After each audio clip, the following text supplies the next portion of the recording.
కాంగ్రెస్ పార్టీని లేకుండా చేసిన ఏపీ ప్రజలను స్ఫూర్తిగా తీసుకుని తెలంగాణలోనూ హస్తం పార్టీని పెకిలించి వేస్తామని కేంద్ర మంత్రి బండి సంజయ్ అన్నారు. కేసీఆర్ పాలనా వైఫల్యాలతో కాంగ్రెస్ పార్టీకి ఓటు వేస్తే తెలంగాణ పాలిట భస్మాసుర హస్తంగా మారిందన్నారు. అటల్ మోదీ సుపరిపాలనా యాత్రలో భాగంగా విశాఖ బీచ్ రోడ్డులోని అల్లూరి సీతారామరాజు సర్కిల్ వద్ద వాజ్పేయి కాంస్య విగ్రహాన్ని ఆయన ఆవిష్కరించారు. ఏపీలో కూటమి ప్రభుత్వ అభివృద్ధిని చూసి తెలంగాణ ప్రజల్లోనూ డబుల్ ఇంజిన్ సర్కార్ దిశగా మార్పు మొదలైందని బండి సంజయ్ అన్నారు. ఈ కాంగ్రెస్ అనే వృషవృక్షాన్ని ఇక్కడి నుంచి మీరు ఏసి సముద్రం అవతల పడేసిన లేదా ఆయస్తపని మీ అందరికీ ఎట్లెట్లనో దొంగరుట్లో వచ్చి మా తెలంగాణ దూరబడ్డారన్న. ఈ తెలంగాణ సర్వనాశనం అవుతుందన్న తెలంగాణ ఇవాళ.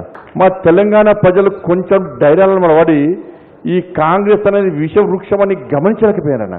ఆ కేసీఆర్ అనే మూర్ఖుని యొక్క ఆ దౌర్భాగ్య పాలన చూసి అటు ఇటు కన్ఫ్యూజ్ అయి మనకు గుద్దాల్సిన ఓటు అటుకుతీరు.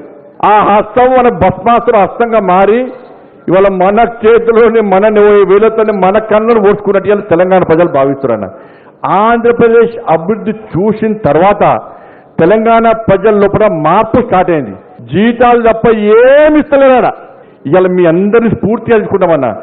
మీరు ఏ కాంగ్రెస్ పార్టీని కూకటి వేలతో పెకిలించి సముద్రం అవతల వడేసిరో ఆ కాంగ్రెస్ పార్టీని తెలంగాణ రాష్ట్రంలో కూకటి వేలతో కాదు, ఏమీ లేకుండా నామ రూపాలు లేకుండా కాంగ్రెస్ పార్టీ బద్దలు కొట్టి ఇవాళ తెలంగాణ రాష్ట్రంలో కూడా ఇవాళ స్వతహాగా భారతీయ జనతా పార్టీ ప్రభుత్వాన్ని పక్కా ఏర్పాటు చేస్తాం.